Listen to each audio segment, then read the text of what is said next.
Love relationship लोग परेशान हैं। परेशानी ये उत्पन्न क्यों? परेशान वो इसलिए हो जाते हैं कि आजकल इंटरनेट तो लोग घर बैठे ही एक दूसरे के रिश्ते को उसमें दरार डाल सकते हैं तंत्र क्रियाओं के द्वारा। रावण के कुछ अधूरे सपने रह गए। अहंकार करना कितना सही है? अहंकार हम किस चीज का करें? इस धरती पे है ना, अगर किसी को अहंकार है ना तो वो शमशान में चला जाए। आपने कहा कि ब्रह्मांड का केंद्र है, ये मैंने पहली बार सुना। मेरू पर्वत के ऊपर 7 लोक बसे हुए हैं। हम जानना चाहेंगे मनी प्रॉब्लम के लिए, इसके लिए कोई उपाय बताइए। कोई काम उनका बन नहीं रहा है, पैसे आ रहे चले जा रहे हैं, बरकत नहीं हो रही है, घर में पैसा रुक नहीं रहा है। तो आपको करना क्या है?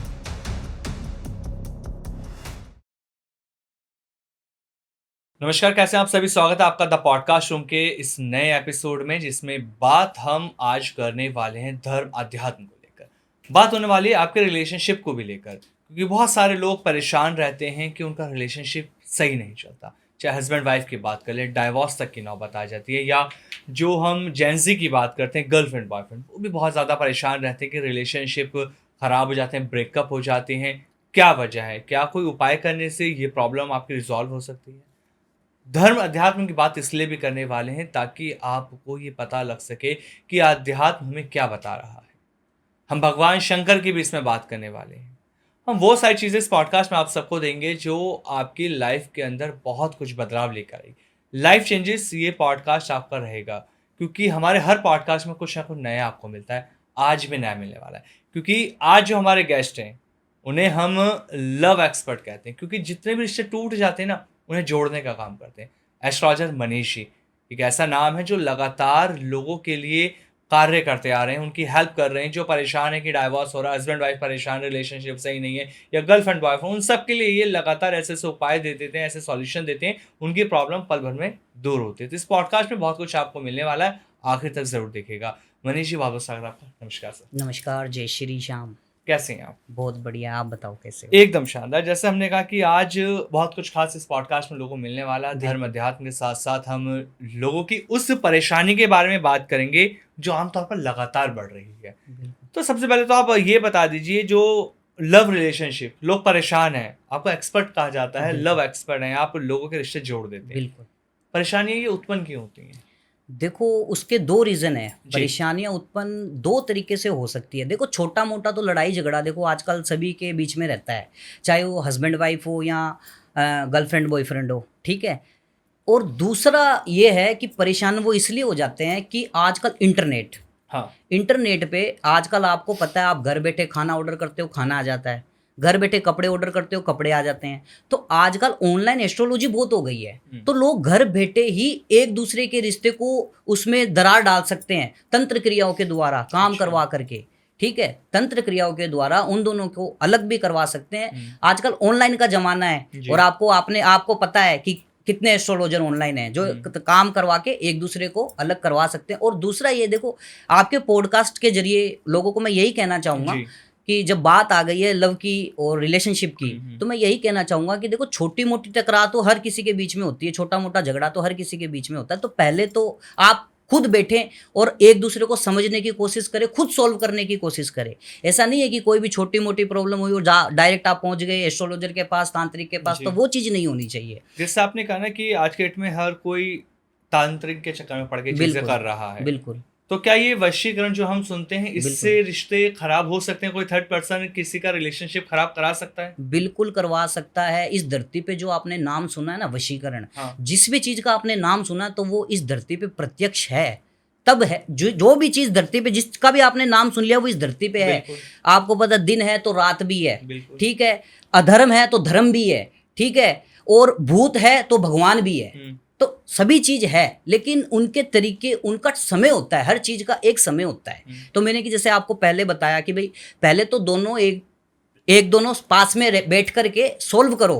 अगर उसके बाद भी सोल्व ना हो तो उसके बाद आप किसी एस्ट्रोलॉजर या किसी तांत्रिक का आप सहारा ले सकते हो, ठीक है। जी। तो पहले तो अगर इसका दो तरीके हैं। एक तो मान लो कि किसी का रिलेशन अच्छे से चल रहा है, दोनों में प्रेम प्यार बढ़िया से चल रहा है, अच्छे चल रहा है, कोई का रिलेशनशिप 5 साल से चल रहा है, 10 साल से चल रहा है, और फिर चलते चलते वो अचानक बिगड़ने लगता है, उसमें दूरी आने लगती है, एक दूसरे को इग्नोर करने लगते हैं। तो उसका कारण ये भी होता है कि कोई थर्ड पर्सन उन दोनों के बीच में आके वो ये चीज़ नहीं चाहता है कि भाई ये दोनों एक दूसरे से अलग हो, इन दोनों का रिश्ता आगे चल के चले। या हस्बैंड वाइफ की हम बात ले लें तो कोई उनसे जेलस फील, जैसे कि आपने स्टार्टिंग में कहा पॉडकास्ट के अंदर, तो जेलस फील कर रहा हो, दोनों को एक दूसरे से अलग कराना चाहता हो, तो आजकल इंटरनेट के जरिए ये काम कराना बहुत आसान हो गया है। ठीक है ना। देखिए, ये तो गर्लफ्रेंड बॉयफ्रेंड की आप बात कर रहे हैं, जेंजी की जब हम बात करते हैं, ये प्रॉब्लम इनके बीच आ रही है। लेकिन जब हम थोड़ा आगे बढ़ने की बात करते हैं, समझते हैं हस्बैंड वाइफ, एक ऐसा रिश्ता होता है जब शादी होती है सनातन धर्म में, तो 7 फेरे लिए जाते हैं, जिसमें कसमें खाई जाती है कि हमेशा साथ रहा जाए, लेकिन फिर भी वो रिश्ते नहीं चलते। 36 गुण मिलाए जाते हैं, एस्ट्रोलॉजर के पास जाते हैं, ज्योतिष कुंडली देख के 36 गुण मिला देते हैं, सब कुछ बेहतर होता है, लेकिन वो रिश्ते फिर भी टूट जाते हैं। क्यों? देखो, ये बहुत अच्छा सवाल आपने पूछा है। ठीक है, सिर्फ आपने हिंदू सत्य सनातन धर्म की बात की ना, तो हिंदू मुस्लिम सिख ईसाई, किसी 4 धर्म है, हिंदू मुस्लिम सिख ईसाई 4 धर्म है, तो चारों धर्म के अंदर शादी पवित्र रिश्ता है। हिंदू धर्म के अंदर अग्नि को साक्षी मानकर 7 फेरे लिए जाते हैं और विधि विधान मंत्रों के द्वारा शादी संपन्न कराई जाती है। ठीक है ना। तो ये जरूरी नहीं है सत्य सनातन धर्म के अंदर, मैं चारों धर्मों की बात कर रहा हूँ, चारों धर्मों के अंदर एक शादी पवित्र रिश्ता है। ठीक है, तो मैं इसीलिए कह रहा हूँ कि पहले तो वो सिर्फ 1-2 साल 10 साल के लिए उनको साथ नहीं रहना, उनको आजीवन एक दूसरे के साथ, आजीवन एक दूसरे के साथ व्यतीत करना है। ठीक है, जब शादी हो जाती है ना, तो वो धर्म जो अर्धांगिनी बन जाती है, अगर औरत अर्धांगिनी बन जाती है तो वो जीवन भर का साथ है, तो उसको लेके उसे उस चीज़ को समझ के हमें आगे चलना चाहिए। अगर किसी के दिक्कत भी आ रही है, किसी को प्रॉब्लम भी आ रही है कि भाई अच्छे से इतने साल शादी को हो गए, पहले मेरे हस्बैंड अच्छे थे और अभी वो मेरे को इग्नोर कर रहे हैं, मेरे पे ध्यान नहीं दे रहे हैं। ठीक है, या कोई गर्लफ्रेंड बॉयफ्रेंड में कि भाई इतने साल से हम रिलेशनशिप में थे, अब वो मेरे को इग्नोर कर रहा है या शादी के लिए इनकार कर रहा है या घर वाले नहीं मानते, कई से कारण है इसके। ठीक है ना। तो अगर किसी को भी कोई भी प्रकार की समस्या है तो वो मेरे से समाधान ले सकते हैं, चेक करके उसको उसकी समस्या का समाधान दिया जाएगा, 100% गारंटी के साथ दिया जाएगा। ये आपके पॉडकास्ट के माध्यम से मैं कहना चाहता हूँ। 100% मतलब समाधान मिल जाता है? बिल्कुल, अगर इस प्रॉब्लम से हम फेस कर रहे हैं, बिल्कुल मिल जाता है, बिल्कुल मिल जाता है। कुछ देखो, वो तो सब देखने के बाद पता चलेगा। अब जैसे डॉक्टर के पास आप जाते हो तो डॉक्टर पहले जाते हाथ लगा के तो ठीक कर नहीं देता, नहीं करता ना, तो पहले वो ब्लड टेस्ट करेगा, डॉक्टर जो भी है वो चेक करेगा, ब्लड टेस्ट करेगा, उसके अंदर जो बीमारी आएगी वो बताएगा, उस हिसाब से वो इलाज करेगा। तो वैसे पहले चेक किया जाता है, उसके बाद ही आगे का प्रोसेस उन्हें बताया जाता है। यहाँ कुछ चीज़ें ऐसी होती है कि सारा काम मुझे ही करना पड़े, उनको कुछ ना करना पड़े, या ऐसी कोई रेमेडीज़ मैं उनको बताऊं कि वो वहाँ से वो करे और यहाँ से मैं काम करूँ, तो दोनों के मिलाप से ही काम संपन्न होता है। मतलब रेमेडीज करने से हमको ये प्रॉब्लम का सॉल्यूशन मिल जाता है। बिल्कुल मिल जाता है। चलिए, आपसे रेमेडीज तो जानेंगे, लेकिन बहुत सारी चीजें अभी और बात करनी है रिलेशनशिप को लेकर, तो आप बता ही रहे हैं। अभी जब आपने तंत्र की बात करी, तो एक थोड़ी देर पहले हम बात रावण को लेकर कर रहे थे, तो फिर एकदम मेरे जहन में एक चीज आई कि रावण से बड़ा तांत्रिक तो कोई इस दुनिया में ही नहीं था। बिल्कुल, आज तक भी नहीं। रावण देखो तांत्रिक नहीं, रावण क्या था, रावण तांत्रिक नहीं था। रावण था महान पंडित, महान ज्योतिषाचार्य, महान ज्योतिषाचार्य था, महान पंडित था वो। उनको चारों वेदों का ज्ञान था, उनको जो 4 वेद है ना, चारों वेदों का ज्ञान था, वो परम शक्तिशाली थे। ठीक है ना। जो ग्रह है ना, 9 ग्रहों को उन्होंने बंदी बनाकर रखा था, आपको पता है, ये चीज आपने सुना होगा। ठीक है ना। ठीक है ना। तो आपने जब रावण के बारे में है ना आपने कर लिया ना, तो रावण के कुछ अधूरे सपने रह गए, मरने से पहले रावण के कुछ अधूरे सपने रह गए, तो उनके बारे में मैं आपको बताता हूँ। ठीक है, सपने अधूरे रह गए उनके। ठीक है, तो पहला तो रावण का सपना था कि वो चाहता था कि धरती से स्वर्ग की सीढ़ियां बन जाए, वो धरती से स्वर्ग की सीढ़ियां बनाना चाहता था। ठीक है, और दूसरा उसका सपना था कि किसी भी पुत्र की मृत्यु उसके पिता के सामने ना हो, कोई भी पिता अपने पुत्र की चिता ना देखे, कोई भी पिता अपने पुत्र की चिता ना देख सके, ये दूसरा सपना था। और तीसरा सपना उसका ये था कि इंसान को मरने से पहले अपने जीवन के सभी सत्य दिख जाए। सपने में उसे अपने जीवन के सारे सत्य दिख जाए, ताकि उसने इस जीवन में, इस धरती पे रहकर उसने कितने धर्म किए, पाप किए, पुण्य किए, कितने कर्म किए, क्या किया है, वो सभी चीजें उसे दिखनी चाहिए मरने से पहले, ताकि वो जान सके कि उसने इस धरती पे रह के किया क्या। ठीक है, ये उसका तीसरा सपना था। और रावण का चौथा सपना उसका ये था कि वो ये चाहता था कि समुद्र का जो पानी है ना वो मीठा हो जाए, समुद्र का जो पानी है उसका कतरा कतरा मीठा हो जाए। अब आप सोचो, चारों तरफ पानी पानी है, समुद्र कितने हैं लेकिन पीने लायक नहीं है, हम पी नहीं सकते क्योंकि उसका पानी खारा होता है। तो वो ये चाहता था कि समुद्र का पानी मीठा हो जाए ताकि लोग इसका इस्तेमाल कर सके, इसका उपयोग कर सके, लोगों को ये काम आए, ठीक है। और पांचवा सपना उसका ये था कि सोना है ना, सोना वो सुगंधित हो जाए, सोने में सुगंधी आ जाए ताकि उसे हम सूंघ कर पहचान सके कि ये कितनी गुणवत्ता वाला है, कितना क्वालिटी वाला है, ठीक है। ये उसकी सोच थी, ठीक है जी। और उसके बाद छठा सपना उसका ये था कि शेषनाग, जिनके बारे में सुना होगा आपने, शेषनाग को मुक्ति मिले। अच्छा। क्योंकि वो चाहते थे कि वो पृथ्वी का भार उठाए रखे हैं शेषनाग, तो वो चाहते थे इसको मुक्ति मिले, ठीक है। और सातवां उसका ये सपना था कि रंग रूप में भेदभाव ना हो, रंग रूप जो काला गोरा इसमें भेदभाव ना हो, जाति में भेदभाव ना हो, सभी लोग एक ही तरफ से जाने जाए, मतलब सभी लोग एक ही नजरिए से जाने जाए, ठीक है ना। ये इतने उसके सपने थे, और भी उसके कई सपने थे, लेकिन मैंने आपको कुछ ही सपनों का वर्णन किया है, मैंने व्याख्या आपको उनके बारे में उनको बताई है जी। रावण ना हारा जो होता है, ये कहा जाता है कि उसको अहंकार था, इसलिए वो युद्ध में हारा। अगर उसे अहंकार नहीं होता तो युद्ध में कभी नहीं हारता। बिल्कुल बिल्कुल। भगवान श्री राम ने उसके अहंकार की वजह से ही उसे हराया। बिल्कुल बिल्कुल। तो अहंकार करना कितना सही है? देखो, अहंकार करना बिल्कुल सही नहीं है, ठीक है। अहंकार हम किस चीज का करें, इसके लिए मैं आपको बात बताता हूँ कि धरती पे है ना, अगर किसी को अहंकार है ना तो वो शमशान में चला जाए, उधर बड़े से बड़े महारथी महायोद्धा है ना वो राख बने पड़े हैं वहां पर, ठीक है ना। अगर किसी को अहंकार, एक बार जाके देखो, चक्र लगा के आओ, पता चल जाएगा कि क्या अहंकार मिट्टी में मिल जाता है। तो अहंकार हमें किसी भी चीज का रखना नहीं चाहिए, ठीक है। वो अपने अहंकार के कारण आ रहा था। वो क्यों आ रहा था? क्योंकि उसे अहंकार हो गया था कि मेरे से शक्तिशाली कौन है, मैं 9 घरों को मेरे कब्जे में रखता हूँ, बंदी बनाकर रखता हूँ। और उसके जो रावण तो छोड़ो, उसका जो बेटा इंद्रजीत है ना, उसने भगवान के राजा जो इंद्रदेव थे, भगवानों के राजा, उनको भी हराया था, ठीक है। तभी से उनके बेटे का नाम इंद्रजीत पड़ा था। अच्छा। रावण के बेटे का नाम, जो भगवान के जो राजा इंद्रदेव, उनको हराया था, तब से उनका नाम पड़ा था इंद्रजीत। तो रावण को क्या अहंकार आ गया था कि मेरे से बड़ा योद्धा कोई नहीं है, मैं सर्वशक्तिमान हूँ, ठीक है। तो जिसके उनके अहंकार ने उनको हराया है। बाकी ऐसे तो वो महान थे, महान पंडित थे, ज्योतिषाचार्य थे, महान, चारों वेदों को ज्ञाता थे, महान थे वो, ठीक है। इसी पे अहंकार पे मैं आपको एक बात बताता हूँ, एक कहानी आपको बताता हूँ, बड़ी रोचक कहानी है, आपको सुनने में अच्छा लगेगा। ये तो रावण की बात है। एक बार बात जो भगवान विष्णु जी के जो वाहन है गरुड़ देव, और उनकी जो पत्नी है, विष्णु का जब कृष्ण अवतार हुआ था, मैं द्वापर युग की बात कर रहा हूँ, द्वापर युग में भगवान कृष्ण का अवतार हुआ था ना, तो भगवान कृष्ण बैठे थे, तो उनको लगा कि कुछ लोगों को अहंकार आ गया है। तो उनको लगा, एक तो उनका जो वाहन गरुड़ देव, जो विष्णु भगवान का, जो कृष्ण और विष्णु एक ही है, ठीक है, उनका जो वाहन था गरुड़ देव, उनको अहंकार आ गया कि मेरे से तीव्र कोई नहीं है। और उनकी पत्नी, कृष्ण जी की पत्नी थी रुक्मिणी जी, ठीक है, उनको अहंकार आ गया था कि मेरे से सुंदर कोई नहीं है, ठीक है। और उनका जो सुदर्शन चक्र, भगवान विष्णु का जो सुदर्शन चक्र था ना, उसको अहंकार आ गया कि मेरे से शक्तिशाली कोई अस्त्र और शस्त्र नहीं है, ठीक है, ये उनको अहंकार आ गया था। तो कृष्ण जी ने सोचा, भगवान विष्णु जी ने सोचा कि ये अहंकार तो गलत आ गया इनको, क्योंकि ये मेरे से जुड़े, अहंकार तो आना ही नहीं चाहिए, ठीक है। तो उन्होंने क्या किया कि इनके अहंकार को तोड़ने के लिए पहले तो बुलाया गरुड़ देव जी को। गरुड़ देव जी को उन्होंने कहा कि जाओ, उस स्थान के ऊपर हनुमान तपस्या कर रहे हैं, उनको जाके कहो कि उनको श्री राम बुला रहे हैं, उनको श्री राम याद कर रहे हैं, आप उनको कहो जाके। तो गरुड़ देव गए तीव्र गति से, और देखा उन्होंने कि हनुमान जी राम नाम में लीन है, वो राम नाम जप करते हैं, ठीक है, तो वो उनमें लीन थे। तो गए उनके पास, जाकर के उनको कहा आपको श्री राम ने बुलाया है। तो हनुमान जी ने कहा कि ठीक है, आप, प्रभु ने मुझे बुलाया है, तो आप जाओ, मैं आता हूँ। तो गरुड़ देव जी ने उन्हें कहा कि आप वृद्ध हो गए हो, तो आप मेरे पंखों पे बैठ जाओ, मैं आपको उनके पास स्वयं ले चलूँगा तुरंत। तो उन्होंने मुस्कुरा कर कहा आप जाओ, मैं आता हूँ पीछे से।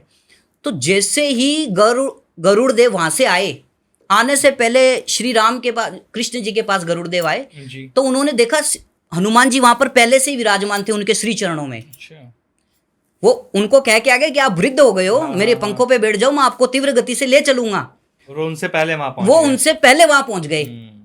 अब वो वहां, उनको देख करके उनको आश्चर्य हुआ कि मेरे से तीव्र तो कोई उड़ ही नहीं सकता, मेरे से तीव्र गति, और मेरे से पहले पहुंच गए, और आके श्री कृष्ण जी के श्री चरणों में बैठ गए। तो वहां पर गरुड़ देव जी का अहंकार टूटा। ठीक है, फिर बारी आई उनके पत्नी की, रुक्मणी जी की, उनके पत्नी जी की, रुक्मणी जी की। तो जैसे हनुमान जी गए और उन्होंने देखा तो कृष्ण जी को कहा कि हे प्रभु, ये आपके पास में कौन बैठी है, ये कौन दासी आपके पास में बैठी है, ऐसे कह दिया, उनके पत्नी को दासी कह दिया। अच्छा। तो उनके पत्नी का अहंकार टूट गया कि मैं रानी हूं, मेरे को दासी कह दिया। तो उनका अहंकार वहां पर चूर चूर हुआ। फिर बारी आई सुदर्शन चक्र की। तो गरुड़ देव जी ने सोचा कि हनुमान जी मेरे से पहले यहां पर आ गए और सुदर्शन चक्र ने इन्हें रोका नहीं। तो फिर जैसे ही ये बात उन्होंने सोची, उनके दिमाग में ये बात आई ना, तो वैसे हनुमान जी ने मुंह खोल के सुदर्शन चक्र को बाहर निकाला। अच्छा। तो वहां पर सुदर्शन चक्र का घमंड टूटा, क्योंकि हनुमान जी ने कहा कि प्रभु, जब मैं आपके पास आ रहा था ना, आपकी आज्ञा से जब मैं आपके पास आ रहा था, तो ये सुदर्शन चक्र मुझे रोक रहा था, आपके पास आने नहीं दे रहा था मुझे, तब मैंने इसे अपने मुख में धारण कर लिया। तो तब ये देख करके गरुड़ देव जी का और जो सुदर्शन चक्र था उनका और उनके पत्नी रुक्मणी जी का अहंकार टूटा था। और इसी पे आपने शायद सुना भी होगा कि जो पांडव थे, पांडव थे, जब बात थी महाभारत काल की, ठीक है ना, तब भीम कितने बलवान है, सुना होगा आपने, बहुत बलवान है, बहुत शक्तिशाली है। तो वो भी गए थे पर्वत के ऊपर, वहाँ पर हनुमान जी विराजमान थे। तो उन्होंने देखा कि हनुमान जी नीचे बैठे हुए हैं पूंछ फैला के अपनी। तो उन्होंने कहा भीम ने कि हे वानर, अपनी पूंछ उठाओ। उन्हें मतलब अहंकार से कहा कि हे वानर, अपनी पूंछ उठाओ।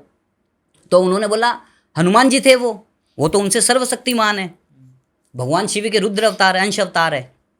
तो उन्होंने कहा कि आप ही हटा लो, अगर आपको इतना अहंकार है, अपने शक्ति पे, अपने बल पे आपको इतना अहंकार है, तो आप ही हटा लो। वो उनकी पूंछ तक नहीं हिला पाए थे हनुमान जी की, तब भीम का अहंकार टूटा था। तो अहंकार किस चीज का है? रावण को देख लो ना, बिल्कुल। अहंकार तो इंसान को करना ही नहीं चाहिए।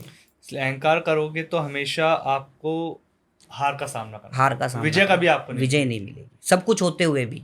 इसलिए क्योंकि देखो, एक इसी पे उसके ऊपर वाले के दरबार में ना एक अहंकार चलता ही नहीं है। इसी पे मैं आपको बताता हूँ एक और बात बता देता हूँ, ठीक है। खाटू श्याम जी बहुत प्रचलित है, बहुत सुना होगा आपने, कलयुग के देव हैं, ठीक है। तो उसके दरबार में ना कभी अहंकार नहीं चलता। बाकी उसके दरबार में कितना भी पापी चला जाए वो उसे तार देता है, कितना भी पापी चला जाए वो उसे तार देता है। पता नहीं कितने लोगों की किस्मत उन्होंने बनाई है, कलयुग के साक्षात देव हैं वो। तो उनके दरबार में जब 13 सीढ़ियों से आप दर्शन करोगे ना, तो वहां पर एक चांदी का घंटा टंगा हुआ है, चांदी का, सत्य बात बता रहा हूँ, अभी भी देख सकते हो आप जा करके। वहां पर एक चांदी का घंटा टंगा हुआ, वहां पर एक राजा ने वो लगाया था वहां पर, और कहा था ये मैंने लगाया, राजा ने कहा मैंने लगाया। तो आज उस घंटे को कोई बजाता नहीं, वो वहीं टंगा हुआ है, कोई बजाता नहीं है उसको। वो अहंकार का प्रतीक है उसके दरबार में, वो अहंकार का प्रतीक है, क्योंकि राजा को अहंकार आ गया था ये चांदी का मैंने लगाया, उसको कोई बचाता नहीं है, वो ऊपर ही टंगा हुआ है, उसको अहंकार आ गया था। इसीलिए अहंकार का प्रतीक है कि ऊपर वाले के दरबार में अहंकार नहीं चलता है। बाकी वो धर्मियों को भी तारता है, पापियों को भी तारता है। और देखो, अहंकार से हमेशा बचना बेहद जरूरी है। बिल्कुल बिल्कुल बिल्कुल। अच्छा, आप अभी थोड़ी देर पहले कालिया नाग के बारे में बात कर रहे थे। हाँ जी, मैंने सुना तो है, लेकिन शायद सही से जानकारी मेरे पास भी नहीं है, तो मैं चाहूंगा कि हमारे व्यूअर्स जो सुन रहे हैं उनको बताइए। बिल्कुल, देखो कालिया नाग ना 5 फन वाला नाग था। अच्छा। उसके 5 फन थे। वह ऋषि कश्यप और माता कद्रु के गर्भ से उत्पन्न हुए थे। गरुड़ के भय से, जो गरुड़ है उनके भय से वो है ना रमणक द्वीप छोड़कर, वह पहले रमणक द्वीप में रहते थे, वो वहां से छोड़कर वो यमुना में चले गए, ठीक है। तो यमुना में जाने के बाद जब वो क्या बहुत विषैले थे, उनके अंदर विष बहुत था, तो यमुना नदी को उन्होंने विषैली कर दी, पूरी यमुना नदी को। तो जब कृष्ण जी अपनी लीला कर रहे थे ना, जब कृष्ण जी द्वापर युग में अपनी लीलाएं कर रहे थे, तब देखा होगा और सबने सुना भी होगा, ये तो आम बात है कि वो उस यमुना में कूदे और कालिया नाग को वहाँ से भगाया। उनके ऊपर आज भी, उनके फन के ऊपर उनके पाँव के पद चिन्ह हैं आज भी। तो एक और कहानी बताता हूँ मैं, रोचक सत्य कहानी बताता हूँ। आज भी वो चीज़, आज भी कालिया नाग है, आज भी है? अभी भी है। आपको देखना तो वृंदावन में, अच्छा, वृंदावन में ना, उनको पहले ये बात पूरी सुनो, कृष्ण जी ने कालिया नाग को कहा कि तू यमुना छोड़कर चला जा, और व्रज की सीमा तक अगर तू पीछे मुड़ के देख लिया तो तू पत्थर का बन जाएगा। ये उनको बोल के कृष्ण जी ने बोला था कि यहाँ से, क्योंकि तू पूरे यमुना नदी को तूने विषैली कर दी, अब तू ये यमुना नदी को छोड़कर चला जा, क्योंकि वहाँ के जो गांव के जो वासी है ना, व्रजवासी, वो क्या है, उनका जल उनको मिल नहीं पाता था, जल को ग्रहण नहीं कर पाते थे, क्योंकि वो विषैला विषैला हो गया था। इसीलिए ये भी एक उनकी लीला थी। तो श्री कृष्ण ने उनको कहा कि तू ये नदी, ये यमुना छोड़कर तू चला जा, और व्रज की सीमा तक अगर तू पीछे मुड़ के देखा तो तू पत्थर का बन जाएगा। अच्छा। तो फिर वहां से कालियानाग भागा। तो जाने से पहले ना कालियानाग ने कहा कि प्रभु मैं चला तो जाऊंगा, लेकिन मेरे को गरुड़ का भय है। अगर गरुड़ मेरा गरुड़ अगर उससे मेरा सामना हो गया तो वो मेरे को जिंदा नहीं छोड़ेगा। तो कृष्ण जी ने उन्हें कहा कि मेरे पद चिन्ह तेरे मस्तक पे है, मेरे पद चिन्ह तेरे मस्तक पे है, अगर वो देखेंगे तो तेरे को कुछ भी नहीं कहेंगे, लेकिन तू वृज छोड़कर चला जा, पीछे मुड़ के देखा तो तू पत्थर का बन जाएगा। तो कालियानाग वहां से गया। तो वो जाने से पहले उसके मन में घबराहट थी कि कहीं कृष्ण भगवान पीछे तो नहीं, अरे वो पीछे मुड़ के देख लिया, उसने पीछे मुड़ के देख लिया तो वहीं वो पत्थर का बन गया। आज भी अगर आपको देखना है ना, तो आज भी आप वृंदावन चले जाओ, वृंदावन के कुछ किलोमीटर पे आज भी वहाँ का स्थान किसी से भी पूछ लेना, आज भी कालियानाग वहाँ पर पत्थर बना हुआ है, आज भी है वो वहाँ पे मौजूद। ऐसे ही हम वासुकी नाग के बारे में भी बिल्कुल जानना चाहेंगे आपसे, कि कहा जाता है कि भगवान शंकर के गले में है। बिल्कुल बिल्कुल, वो भगवान शंकर के गले में भी है, जी। और वो कालियानाग का ही भाई था। वासुकी नाग। ये अच्छा। वासुकी नाग है ना, ये आपने जो पूछा, जी, ये जी, जी। कालियानाग का भाई था। अच्छा। हाँ, वासुकी नाग के बारे में मैं बताता हूँ, वो महादेव के एक गले, तो पत्थर बन गए और एक भगवान के गले में विराजमान है। हाँ ये दोनों भाई थे। अच्छा। हाँ, ये वो जो मैंने बताया ना, ऋषि जी, कश्यप जी, और जी। माता कद्रू, ये उनके पुत्र थे। ठीक है ना। तो आपने वासुकी नाग जी। के बारे में पूछा, तो वासुकी नाग है ना, महादेव के गले में रहते हैं। ठीक है। हिंदू पौराणिक कथाओं के अनुसार वासुकी नाग नागों के राजा थे, वासुकी नागों के राजा थे, और मैंने आपको बताया वो ऋषि कश्यप और माता कद्रू के पुत्र थे। ठीक है। समुद्र मंथन के बाद भगवान शिव ने उन्हें अपने गले में धारण किया था, उनसे प्रसन्न होके, अच्छा। उनसे प्रसन्न होकर उन्हें अपने गले में धारण किया था। क्योंकि जब समुद्र मंथन हुआ था ना, तो वासुकी नाग को डोरी बना करके असुरों और देवताओं ने, वासुकी नाग को डोरी बना करके असुरों और देवताओं ने समुद्र मंथन किया था, जब भगवान विष्णु का कूर्म अवतार हुआ था। जी। तो समुद्र मंथन के बारे में थोड़ा मैं विस्तार से समझना चाहूंगा आपसे। जी बिल्कुल, मैं समुद्र मंथन के बारे में आपको, हाँ। समुद्र मंथन तो देखो सभी को पता है, वैसे नॉर्मल है ये जी। चीज, फिर भी चलो मैं आपको हाँ, बता ताकि देता जो हूँ। व्यूअर्स सुन रहे हैं इस बिल्कुल, पॉडकास्ट, बिल्कुल। क्योंकि जैन सी बिल्कुल, बहुत देखती बिल्कुल, है बिल्कुल, पॉडकास्ट, बिल्कुल। तो हम चाहेंगे वो भी अध्यात्म को, धर्म को सही ढंग से समझ सके। बिल्कुल बिल्कुल बिल्कुल, हाँ कोई बात नहीं, मैं आपको पूरी इसके जी, पूरी जी। व्याख्या इसकी दूंगा आपको मैं। समुद्र मंथन विष्णु पुराण हम्म। और भगवत पुराण की एक प्रसिद्ध कथा है, जिसका मुख्य उद्देश्य ये था कि देवताओं और असुरों को अमृत जो निकलेगा वहां से, तो वो असुरों के हाथ ना लगे, अमृत को प्राप्त करने के लिए किया गया था। और ये जो घटना है ना समुद्र मंथन की, ये विष्णु जी की योजना से बनी थी। अच्छा। जिसने भगवान विष्णु ने मद्रांचल पर्वत को अपने ऊपर, कूर्म अवतार जब भगवान विष्णु ने लिया था, जब कूर्म अवतार भगवान विष्णु ने लिया था, तो उन्होंने मद्रांचल पर्वत को अपने पीठ पे धारण किया था। अच्छा। और जो वासुकी है ना, उसको डोरी बना करके ये समुद्र मंथन किया गया। और समुद्र मंथन में से ना 14 रत्न निकले थे, सिर्फ एक अमृत ही नहीं निकला था। हाँ। मतलब ये बात तो सबको पता है, समुद्र मंथन हुआ था। हाँ। लेकिन ये बात कुछ लोगों को पता है कि उससे सिर्फ अमृत निकला है। अमृत निकला, जिसकी बूंदें हाँ अलग-अलग बिल्कुल जगह पे बिल्कुल गिरी। बिल्कुल बिल्कुल। लेकिन उसके अलावा 14 रत्न भी निकले थे। वो कौन कौन से 14 रत्न? 14 रत्न के बारे में भी मैं आपको एक एक करके उसका जी। भी वर्णन करूंगा। ठीक है। पहला तो निकला था हलाहल विष, अच्छा। जिसे कालकूट भी कहते हैं। विष निकला था सबसे पहले, क्योंकि जब समुद्र मंथन हुआ था ना, बहुत भयानक विष निकला था, जिसे भगवान शिव ने अपने गले में धारण किया था। तब से वो नीलकंठ कहलाए थे। जब भगवान शिव ने, जब विष जो निकला था समुद्र मंथन से, उसे उसको धारण किया था, क्योंकि वो किसी में शक्ति नहीं थी उस विष को धारण करने की। वहां पे जो देव थे ना, दानव थे, वो उस विष से प्रभावित हो रहे थे। ठीक है ना। तो उसको धारण करने की किसी में शक्ति नहीं थी। तब देवादिदेव महादेव आए और उस हलाहल विष को पिया, पान किया उसका, और उसको अपने गले में ठहराया। तब से वो नीलकंठ कहलाए। भगवान शिव को नीलकंठ भी कहते हैं, वो तब से ही कहते हैं। ठीक है।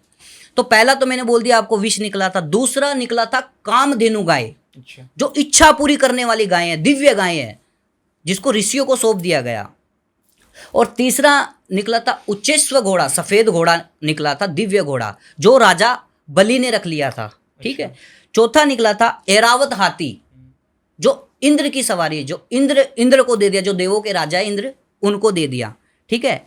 और पांचवा कौस्तुम मणि निकली थी, कौस्तुंभ नाम की मणि निकली थी, अत्यंत कीमती मणि थी वो, जिसे भगवान विष्णु ने स्वीकार किया था। अच्छा। छठा निकला था कल्प वृक्ष, हम्म, ठीक है, जो मनोकामना पूरी करने वाला वृक्ष था, जिसे देवताओं ने स्वर्ग ले गए, स्वर्ग में उनको स्थान दे दिया था। सातवां निकला था रंभा अप्सरा, जिनके बारे में सुना होगा आपने, वो निकली थी। वो अद्भुत सुंदरता वाली अप्सरा थी जो देवता ने रख ली, ठीक है।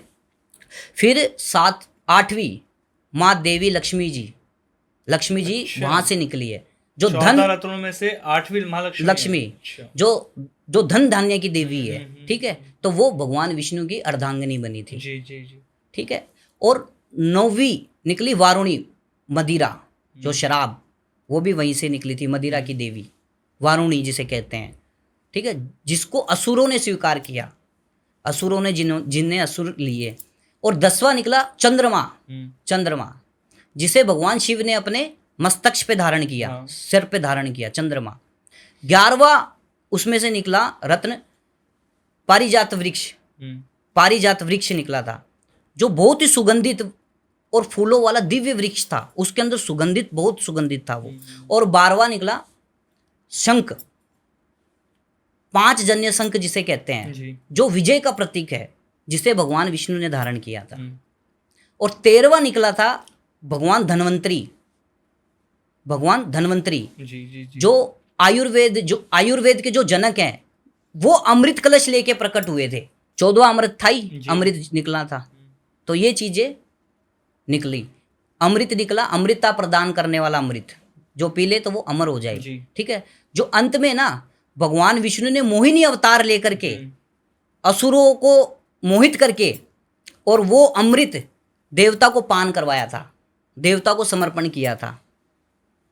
तो ये कहानी है समुद्र मंथन की। समुद्र मंथन कहानी तो आपने बताई। इससे पहले जब पॉडकास्ट शुरू होने वाला था ना, तो आपने ब्रह्मांड के बारे में मेरे से जिक्र किया था, लेकिन वो पूरी बात हमारी हो नहीं पाती, तो मैंने सोचा इस पॉडकास्ट में आपसे जान लेंगे। बिल्कुल। आपने कहा कि ब्रह्मांड का केंद्र है, बिल्कुल, ये मैंने पहली बार सुना। कहाँ है केंद्र, ये कैसे मुमकिन है? देखो, ये मैं आपको बताता हूँ इसके बारे में कि ब्रह्मांड का एक केंद्र है मेरू पर्वत। गरुड़ पुराण और विष्णु पुराण के अनुसार जब भगवान ने इस सृष्टि को रची थी, जब ये सृष्टि बनाई थी ना, तब उन्होंने ब्रह्मांड का एक केंद्र बनाया था, मेरू पर्वत को। तो मेरू पर्वत नामक एक ब्रह्मांड का केंद्र है। इसकी ऊंचाई ना लगभग 84,000 योजन है। अच्छा। जो 10 लाख किलोमीटर से भी ज्यादा है। जो सूर्य, चंद्रमा, ग्रह, नक्षत्र इसके चारों तरफ चक्र लगाते हैं, जो मेरू पर्वत के। और ये ब्रह्मांड का केंद्र माना जाता है। इसकी एक खास बात मैं आपको बताता हूं, ठीक है। मेरू पर्वत के ऊपर 7 लोक बसे हुए हैं। मेरू पर्वत के ऊपर 7 लोक, और उसके नीचे 7 पताल लोक बसे हुए हैं। ऊपर 7 और नीचे 7 पताल लोक। अच्छा। ऊपर 7 लोक, हाँ, और नीचे 7 पताल लोक, ठीक है। और मेरू पर्वत के चारों तरफ 7 महाद्वीप है, 7 महाद्वीप बसे हुए चारों तरफ। ये तो कुछ नया सीखने को आपसे मिला ब्रह्मांड के बारे में। और मेरू पर्वत के बीच में से ना 7 महासागर बहते हैं।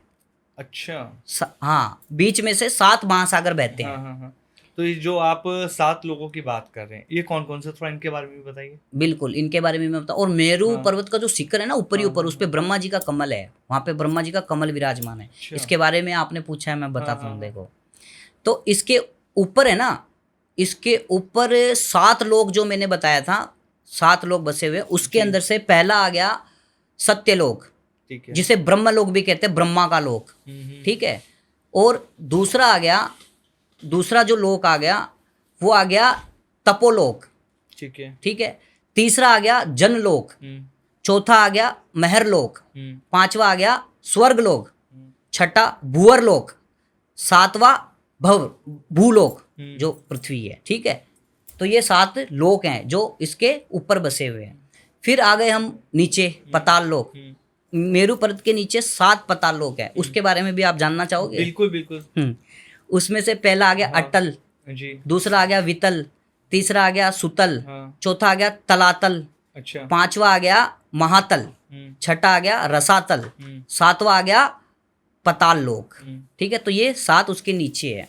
और जो मैंने बताया था उसके जो मेरू पर्वत के जो चारों तरफ है ना, 7 महाद्वीप है। अच्छा। उसके बारे में मैं आपको बताता हूँ। बिल्कुल बिल्कुल। पहला जम्बूद्वीप, हाँ दूसरा पलक्षद्वीप, हाँ। तीसरा सालमली द्वीप, अच्छा। सालमली द्वीप, ठीक है। चौथा कुश द्वीप, और पांचवा क्रोंच द्वीप, छठा शाक द्वीप, सातवां आ गया पुष्कर द्वीप, जी। ठीक है। तो ये 7 महाद्वीप है। हाँ। और जो इसके बीच में से महासागर जो आप बता रहे थे। महासागर, जी जी। जो महासागर बहते हैं ना, उसमें से है पहला तो है, इसके अंदर से पहला है लवण महासागर, अच्छा। ठीक है। दूसरा आ गया इच्छु महासागर, तीसरा आ गया सूरा महासागर, चौथा आ गया धृत महासागर, ठीक है। और पांचवा आ गया दधी, दधी महासागर, पांचवा दधी महासागर, ठीक है। और छठा इसमें आ गया क्षीर सागर, जो भगवान विष्णु का सागर है, क्षीर सागर, ठीक है। और सातवां आ गया स्वादु, जिसे सुदोदक, जिसे जल का सागर भी, जल महासागर भी कहते हैं। तो ये महासागर है। अच्छा, जैसे अभी आपने सागर वाला भी बता दिया, पाताल का भी बता दिया, ऐसे आपने शिखर पे बताया था कि कमल है, बिल्कुल। उसके बारे में भी थोड़ा बताइए। बिल्कुल, शिखर के ऊपर ब्रह्मा जी का कमल विराजमान है। मेरू हाँ। पर्वत पर शिखर पे ब्रह्मा जी का कमल विराजमान है। जी। उसके बारे में भी मैं आपको बताता हूँ कि उनके चारों तरफ है ना 8 शक्तियाँ विराजमान है, ठीक है। पहला है इंद्र, दूसरा है अग्नि, तीसरी है यम, और चौथी है निर्धति, और पांचवी है वरुण, छठी वायु, जो वायु, सातवीं है कुबेर महाराज जी। और आठवीं है ईशान। ये 8 शक्तियां उसके जो कमल है, ब्रह्मा जी का जो कमल है, जी। उसके इर्द गिर्द विराजमान है, ठीक है। तो इसके अंदर आश्चर्य की बात बताऊं मैं आपको क्या है। इसके अंदर सबसे आश्चर्य की बात तो ये है कि ये कलयुग के अंदर अदृश्य है। जो अभी कलयुग चल रहा है ना, हाँ। उसके अंदर ये पर्वत अदृश्य है, दिखाई नहीं देता, ठीक है। अच्छा। पौराणिक कथाओं के अनुसार ये वर्णन किया गया है कि जब भगवान कल्कि अवतार लेंगे, जब भगवान कल्कि अवतार लेंगे, इस धरती पे आएंगे, जब पाप अंतिम चरण पे होगा, तब भगवान कल्कि का अवतार होगा, तब ये पर्वत फिर से प्रत्यक्ष होगा, तब ये पर्वत फिर से प्रकट होगा, ठीक है। इसको अभी सिर्फ जो चिरंजीवी है ना वही देख सकते हैं, जो ऋषि मुनि, जो सिद्ध ऋषि मुनि है ना, वही इस पर्वत को देख सकते हैं और इसका अनुभव कर सकते हैं। अच्छा। और जो चिरंजीवी है इस धरती पे, वही इसको देख सकते हैं। अब कह रहे हैं कि सिर्फ चिरंजीवी देख सकते हैं। बिल्कुल। तो कौन कौन है चिरंजीवी, कैसे समझे हम इसे? बिल्कुल, चिरंजीवी इस धरती पे अभी ऐसे हैं कि जो अभी भी जीवित है। हिंदू परंपराओं और धार्मिक ग्रंथों के अनुसार, मैं ये बात आपको बताऊंगा, पुराणों के अनुसार 8 चिरंजीवी माना जाता है। 8 लोग अभी भी चिरंजीवी है और वो धरती पे जीवित है, ठीक है, जीवित है वो। अच्छा, 8 चिरंजीवी। 8 चिरंजीवी। अच्छा। किसी को वरदान है और किसी को श्राप है, ठीक है। उसके बारे में मैं आपको बताऊंगा कि किसको क्या है, किसको वरदान है, किसको श्राप है, ठीक है।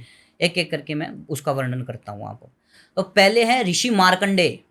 ऋषि मार्कंडे के बारे में कभी सुना है आपने? जी जी। वो भगवान शिव के परम भक्त है, जिन्हें महादेव से अकाल मृत्यु को टालने और सदा अमृतत्व का वरदान प्राप्त हुआ था। तो ऋषि मार्कंडे ना भगवान शिव के परम भक्त हैं। जब हुआ क्या था, वो क्यों बने थे, इसके बारे में मैं आपको बता देता हूँ। छोटी सी एक बताने जाऊंगा ना तो बहुत लंबा हो जाएगा, लेकिन ये शॉर्ट में मैं आपको एक चीज मैं आपको बता देता हूँ कि जब ऋषि मार्कंडे की जब मृत्यु हुई थी ना, मतलब ऋषि मार्कंडे के जो माता पिता हैं, ऋषि मार्कंडे की माता पिता को संतान नहीं प्राप्त हो रही थी, उनको संतान प्राप्त नहीं हो रही थी, तो उन्होंने शिव की आराधना की। शिव की आराधना से शिव प्रसन्न होकर उनको संतान दी, तो वहां से ऋषि मार्कंडे का जन्म हुआ था। लेकिन उनकी जो आयु थी ना वो निर्धारित थी, ठीक है, कि इतने साल ही ये जीवित रहेंगे। तो उसके बाद जब उनकी आयु समाप्त होने आई ना, तो ऋषि मार्कंडे के जो माता पिता थे वो शिव की आराधना करने लगे और ऋषि मार्कंडे महामृत्युंजय मंत्र का जाप कर रहे थे। अच्छा। जब उनका समय आया तो जो यम है, जो काल है यम, वो आए उनके प्राण हरने। तब उन्होंने यम पास देखा, आए यम, और उन्होंने देखा कि वो शिव की आराधना कर रहे हैं, महामृत्युंजय मंत्र का जाप कर रहे हैं। तो जैसे उन्होंने अपनी जो यम का जो उनके पास जो रहता है प्राण हरने के लिए, जब वो यम पास फेंकते हैं ना, यम पास, तो उन्होंने प्राण हरना चाहा उनका। तो वो जोर जोर से महामृत्युंजय मंत्र का जाप करने लगे और जो शिवलिंग है ना उन्होंने अपने हृदय से लगा लिया शिवलिंग को। अच्छा। हाँ, तो वहाँ पर महादेव प्रकट हुए। उन्होंने कहा कि ये तू क्या कर रहा है मूर्ख, तू तो सिर्फ काल है और मैं महाकाल हूँ। तुझे दिख नहीं रहा है कि ये मेरे महामृत्युंजय मंत्र का जाप कर रहा है और तू उसके प्राण हर रहा है और इसने मेरे शिवलिंग को हृदय से लगा के रखा है, और फिर भी तेरा इतना साहस कि तू इसके प्राण हर रहा है। तो तब यमराज ने क्षमा याचना करी और महादेव से उन्होंने क्षमा याचना कर कहा। तो तब से कहा जाता कि जो महामृत्युंजय मंत्र का जो जप करता है ना, तो उसे अकाल मृत्यु नहीं, उसका अकाल मृत्यु नहीं हो सकती। जो महामृत्युंजय मंत्र का जप करे उसे अकाल मृत्यु उसकी हो ही नहीं सकती। और उसमें यह है कि तब उनको महादेव से, ऋषि मार्कंडेय को महादेव से वरदान था कि तू अमर रहेगा। अच्छा। ठीक है, तो पहला चिरंजीवी तो ऋषि मार्कंडेय और दूसरे राजा महाबली, जो असुरों के महान दानी राजा थे, राजा बलि, जिनको भगवान विष्णु जब वामन अवतार लेकर, जब भगवान ने वामन अवतार लिया था तब उनको अमरता का वरदान दिया था। आज भी माना जाता है वो आज भी पाताल लोक के सुतल लोक में आज भी वो राजा है, वो चिरंजीवी है। ठीक है, और दूसरा जो आ गया, इसके बारे में मैं आपको बताता हूँ कि उनके जो भगवान विष्णु ने जब वामन अवतार लिया था ना, तो इसकी क्या कहानी है वो भी बताऊँ दूँ मैं आपको। जी बिल्कुल बिल्कुल। तो इसकी ये कि जब भगवान विष्णु ने वामन अवतार लिया था तो वो दानी थे, तो उनको आजमाने के लिए, उनकी परीक्षा लेने के लिए भगवान विष्णु ने वामन अवतार लिया। भगवान विष्णु ने वामन अवतार लिया उनकी परीक्षा लेने के लिए राजा बलि की। तो वो गए भगवान वामन अवतार लेके और उनको कहा कि मुझको 3 पाँव भूमि चाहिए दान में। अच्छा। ठीक है, हाँ। तो उन्होंने कहा कि प्रभु सिर्फ 3 पाँव भूमि आपको चाहिए, सिर्फ 3 पाँव, आप जितनी चाहो उतनी ले लो। बोले नहीं, मुझे सिर्फ 3 ही पाँव चाहिए। तो उन्होंने भगवान विष्णु ने वामन अवतार लेकर के 2 पाँव के अंदर अखिल ब्रह्मांड नाप दिया। 2 पाँव में पूरा ब्रह्मांड उन्होंने नाप दिया। तो कहा अब बोल तीसरा पाँव मैं कहाँ रखूं, तूने तो 3 पाँव मेरे को दान देने का वचन दिया है, तो तीसरा पाँव मैं कहाँ रखूं। तो उन्होंने कहा, राजा बलि ने कहा कि प्रभु ये आप मेरे सर पे रख लीजिए। तो भगवान विष्णु ने वामन अवतार में तीसरा पाँव उनके सर पे रखकर उन्हें पाताल लोक पहुंचाया था। तो आज भी वो वहाँ पर चिरंजीवी है, उनसे खुश होकर आज वो वहाँ पर चिरंजीवी है। ठीक है, तो ये हो गए 2। ठीक है, अब तीसरा जो है भगवान परशुराम जी। अच्छा। भगवान परशुराम जी विष्णु के 6ठे अवतार हैं। वे कलयुग के अंत में जब भगवान कल्कि आएंगे ना, अवतार जब उनका होगा, तो उनको शिक्षा देंगे, अस्त्रों शस्त्रों का ज्ञान देंगे, उनके गुरु बनेंगे, उनको मार्गदर्शन देंगे। ठीक है, उनके गुरु बनेंगे भगवान परशुराम जी। तो तीसरे वो हैं। ठीक है, और चौथा है भगवान हनुमान जी। उनके बारे में तो कौन नहीं जानता, ठीक है ना, उनके बारे में तो सभी जानते हैं कि वो चिरंजीवी है। ठीक है, उनका तो नाम लेते हृदय प्रसन्न हो जाता है। रामायण काल के सबसे बड़े राम भक्त है वो, आज भी राम भक्त सबसे बड़े माने जाते हैं। उनको है ना माता सीता द्वारा अजर और अमर रहने का वरदान मिला था, इसीलिए वो चिरंजीवी है। माता सीता द्वारा अजर अमर रहने का उन्हें आशीर्वाद मिला था। ठीक है, फिर आ गए 5वां आ गए विभीषण जी। अच्छा। रावण के छोटे भाई, जो धर्म के मार्ग पर चले, जिन्होंने धर्म का साथ दिया। जब युद्ध हुआ था रावण और राम जी का त्रेता युग में, तो उन्होंने अपने भाई को छोड़कर राम जी का साथ दिया, धर्म का साथ दिया। तो भगवान राम ने इनको प्रसन्न होकर कलयुग के अंत तक, सृष्टि के अंत तक उनको जीवन दान दिया और उनको चिरंजीवी होने का वरदान दिया। ठीक है, और 6ठे हैं वेद व्यास जी। महान ऋषि थे वो वेद व्यास जी, जिन्होंने वेदों का विभाजन किया। महाभारत जैसे महाकाव्य और 18 पुराणों की जिन्होंने रचना की थी, महाभारत की रचना भी उन्होंने की थी और 18 पुराणों की रचना उन्होंने की थी, महाकाव्यों की उन्होंने रचना की थी। ठीक है, वो भी चिरंजीवी है। ठीक है, फिर आ गए हम 7वें चिरंजीवी पे। हाँ। 7वें अश्वत्थामा। अच्छा। महाभारत के युद्ध में द्रोणाचार्य के पुत्र थे ये अश्वत्थामा जी। भगवान श्री कृष्ण द्वारा इनको श्राप दिया था, उनको वरदान नहीं था, अश्वत्थामा को वरदान नहीं था। जैसे कि मैंने स्टार्टिंग में पॉडकास्ट में कहा था ना कि किसको वरदान है और किसको श्राप है, मैं बताऊं। तो अश्वत्थामा को है ना श्राप है, ये श्रापित है। इनको श्राप दिया था कि तू धरती के अंत तक तू भटकेगा जी। ठीक है ना, तो उनको श्राप दिया था, इसके कारण वो आज भी धरती पे जीवित है और वो भटक रहे हैं श्राप के कारण। उसके बाद 8वें हैं कृपाचार्य जी। महाभारत में कौरवों और पांडवों के कुल गुरु थे। अच्छा। कौरवों और पांडवों के कुल गुरु थे। इनको अपने ज्ञान और तपस्या से अष्ट चिरंजीवों में से शामिल किया गया है। तो इनके पास इतना ज्ञान था, इतनी तपस्या थी कि आज ये चिरंजीवी है। जी। तो ये है हमारे अष्ट चिरंजीवी। इसके बारे में मैं आपको एक साथ में वर्णन कर देता हूँ। हाँ। ठीक है ना। तो 8 जिसे अष्ट चिरंजीवी कहते हैं उसके बारे में मैं आपको बताता हूँ। अष्ट चिरंजीवी उसमें पहले तो हो गए ऋषि मार्कंडे, दूसरे हो गए अश्वत्थामा, तीसरा हो गए राजा बलि, चौथा हो गए महर्षि वेद व्यास जी, पांचवा हो गए भगवान हनुमान जी, छठा विभीषण जी, सातवां कृपाचार्य जी और आठवां परशुराम जी, भगवान परशुराम जी। ये 8 चिरंजीवी है जिसे अष्ट चिरंजीवी कहा जाता है। ये तो आपने चिरंजीवी के बारे में बता दिया, और जिस तरह से पॉडकास्ट में आपने जो ये अध्यात्म की जानकारी दी बेहद अद्भुत थी। अब मैं थोड़ा सा शुरुआत में आऊँगा, क्योंकि जब हमने आपको इंट्रोड्यूस कराया तो लोगों को हमने बताया हमारे साथ में लव लाइफ एक्सपर्ट है एस्ट्रोलॉजर, जो आपको ऐसे रेमेडीज देते हैं, ऐसा समाधान देते हैं अगर आपकी लव लाइफ सही नहीं है, रिलेशनशिप सही नहीं है तो उसको आप बेहतर कर सकते हैं। तो जो मेरा पहला सवाल था कि अगर किसी का लव लाइफ सही नहीं चल रही है, लोग परेशान है कि यार रिलेशनशिप खराब है, चाहे वो गर्लफ्रेंड बॉयफ्रेंड की बात ही हम क्यों ना कर लें, उसको बेहतर करने के लिए, सही करने के लिए कौन सा आपका उपाय किया देखो जाए? मेरे पास ऐसे बहुत से उपाय हैं बेहतर करने के लिए और बहुत सी ऐसी क्रियाएं हैं, लेकिन एक उपाय महा उपाय आपको मैं बताता हूँ। उपाय नहीं जिसे हम महा उपाय कह सकते हैं, महा उपाय आपको बताता हूँ। अगर पहले तो आपको गर्लफ्रेंड बॉयफ्रेंड का बता देता हूँ। अगर किसी गर्लफ्रेंड बॉयफ्रेंड में अगर अनबन चल रही हो, काफ़ी सालों से वो एक दूसरे के साथ हो, अभी वो दूर हो रहे हैं, एक दूसरे को इग्नोर कर रहे हैं, ठीक है, शादी के लिए मान नहीं रहा है, तो मैं जो उपाय बता रहा हूँ वो उपाय नहीं है, वो महा उपाय है। वो आप कर लीजिए।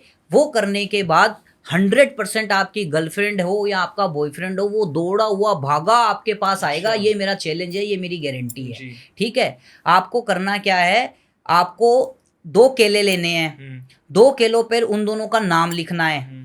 नाम लिखने के बाद जो केले होंगे, अगर गर्लफ्रेंड अगर उनसे नाराज है, अगर किसी की गर्लफ्रेंड चली गई है तो उसकी फोटो पे से उसको 7 बार घुमाना है, 7 बार अपने सर पे से घुमाना है। अगर किसी का बॉयफ्रेंड चला गया तो उसके फोटो पे से 7 बार, मतलब यहाँ तो गर्लफ्रेंड चला गया, बॉयफ्रेंड चला गया, कोई भी अपने ऊपर से 7 बार घुमाना है। 2 केले ले लिए, उन दोनों केलों पे नाम लिख लिया पेन से और 7 बार अपने सर पे से और उनकी फोटो पे से घुमाना है। घुमाने के बाद ये दोनों केले गाय को खिलाना है। ठीक है। ये उपाय करने के बाद आपका गर्लफ्रेंड या आपका बॉयफ्रेंड आपके तरफ भागा हुआ आएगा, ये मेरी गारंटी। ये उपाय नहीं है, महा उपाय है। चलिए, महा उपाय आपने बता दिया। अब हस्बैंड वाइफ के बारे में बता दीजिए, जिनके डाइवोर्स तक होने की नौबत आ रही है, खराब हो चुके हैं रिश्ते, वो क्या करें? बिल्कुल, देखो इसके लिए भी मैं बहुत अच्छी आपको बताता हूँ। ये भी महा उपाय है, ये तो बहुत अच्छा है।